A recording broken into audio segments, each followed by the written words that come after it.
On the 29th of April 2011, Catherine, the Princess of Wales, married Prince William, and the whole of Britain celebrated. It was a fabulous day in London, with crowds gathering around the parks to listen to musicians playing songs about love, one of London City's most memorable moments. When the princess revealed her dress to millions, exiting the car for the first time, she was a vision we will never forget. By analysing her body language in that moment, when the adrenaline was flying high, we can see a glimpse into her true character and thus what the future had in store for Catherine, the Princess of Wales. Equally, by scrutinising the same moment in which Meghan made her debut at her own royal wedding, we can begin to understand why things went so wrong for her. Let's get to the crunch. When Catherine, the Princess of Wales, steps out of the car, first and foremost, she acknowledges the person helping her. She then shares a tender moment with her sister before lifting her head with clear delight and for the first time addresses the public, who have been waiting patiently for hours and hours for this moment. With all of the stress and anxiety that comes with organising a wedding, the fear of criticism that she may be facing with regards to her dress or the choice of her flowers, none of that is apparent when Catherine, the Princess of Wales, sees the crowd. Her face lights up and she waves. She takes a long time to acknowledge them, making sure to look over both of her shoulders and embrace the moment. This is what genuine gratitude looks like. Meghan, on the other hand, first it's worth mentioning who she decided to travel with her on her historic journey to the church. It is the Mulrooney twins. Who are they? Exactly. No one really knows. They are the children of one of Meghan's buddies, or ex-buddies now. She's been Markled. There is no one in the car of significance. Not her sister, as Meghan claims that she doesn't even have a sister, and not her father, who was subject to a ton of abuse on the run-up to the wedding, thus suffering major medical complications, most likely induced by the stress Meghan placed upon him. So Meghan gets out of the car with these two cute little boys who she probably has never seen again since this day. Unlike Catherine, the Princess of Wales, she comes out of the car in a kind of messy manner. Luck was not on her side, or maybe she hadn't practiced her exit, as she grabs on to the palace aide with a lack of couth, not taking 1 second to thank him for his help. He could have been a metal railing, much less a person in Meghan's mind, which is a moment that exposes what her palace aides should have been expecting from her: a lack of compassion or even acknowledgement for their work, treating them more like slaves than valued members of staff. When she gets out of the car, she doesn't walk. She sort of toddles along. I can't think of a better word to describe her movements here, but if you can, then let me know down in the comments. It's very awkward. She takes little steps as if her undergarments have fallen and she must resist against them with her tiny little steps, but it looks unusual and not very elegant, unfortunately.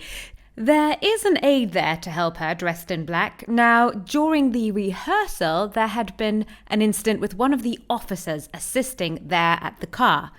Meghan's veil had become twisted and he had stopped to help her, but she had been so rude, allegedly, to him that in that moment, he decided not to help if the same problem was to arise on her wedding day, which is why we see her struggling with very little help. In any case, the sense of unease and panic in this scene of Meghan exiting the car only increases as she charges up the staircase.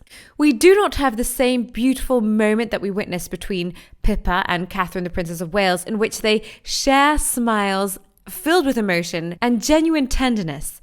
Between Meghan and her aide, we get more of a sports team vibe than anything else, in which Meghan is whacked on the stomach a few times for good measure before being sent off on her way. The tenderness is unfortunately lost. It also seems that the person helping is in a state of panic, moving so quickly that you could assume she is potentially scared of Meghan. She desperately fumbles to untwist Meghan's veil, a veil which was already a controversy with regards to the late Queen's wishes. But on top of that, this veil was a logistical disaster. The weight of it certainly led to complications during the ceremony for Meghan. Again, if Meghan had listened to any advice, she would have known the implications of wearing such a heavy head accessory. We can see by the end of the wedding, her neck and her head are starting to feel the strain of keeping this garment moving forward. The weight of the veil plus the extra pressure from the excess material dragging along the floor must have been challenging, and we can see the strain in the photos. It forces Meghan to tilt her head constantly forward. So instead of being able to express joy and elation through lifting her head and opening up her neck and chest area, we as a viewer receive a much more morbid body language posture, a posture we are more likely to see frequently at a funeral rather than a wedding. This is not actually Meghan's go-to posture. We could have otherwise witnessed her looking much happier or defiant like we usually do, but on this occasion, her insistence to wear this veil created a really unfortunate image on the big day, historically morbid, rather than elated and full of glee, which is the energy we read when looking at Princess Catherine at the same moment. With Meghan, I can't help but feel a sense of urgency within the way she disembarks from the car and then flies up the staircase so fast. You would think she was nervous Harry would change his mind before she got to the altar. If only. How different things could have been. However, she does give the royal fans 1 second of her time with a quick half-hearted wave before charging off once again. Let's take a side-by-side look at the difference between how Princess Catherine of Wales shows her gratitude to the crowd compared to Meghan Markle.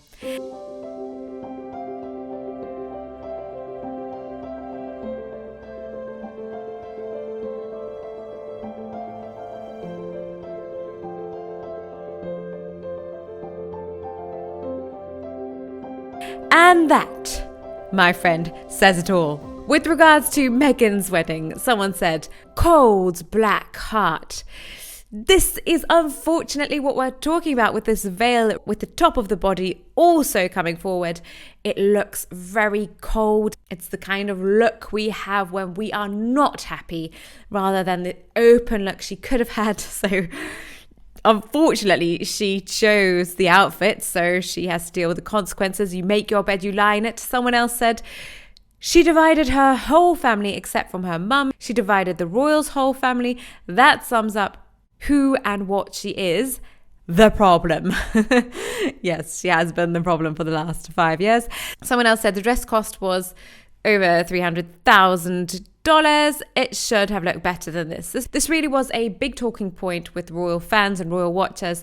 The dress should have looked better. Notoriously, Katy Perry said it needed one last fitting, and she is not one to mince her words. Yes, it should have looked better. It should have looked better for that price, absolutely.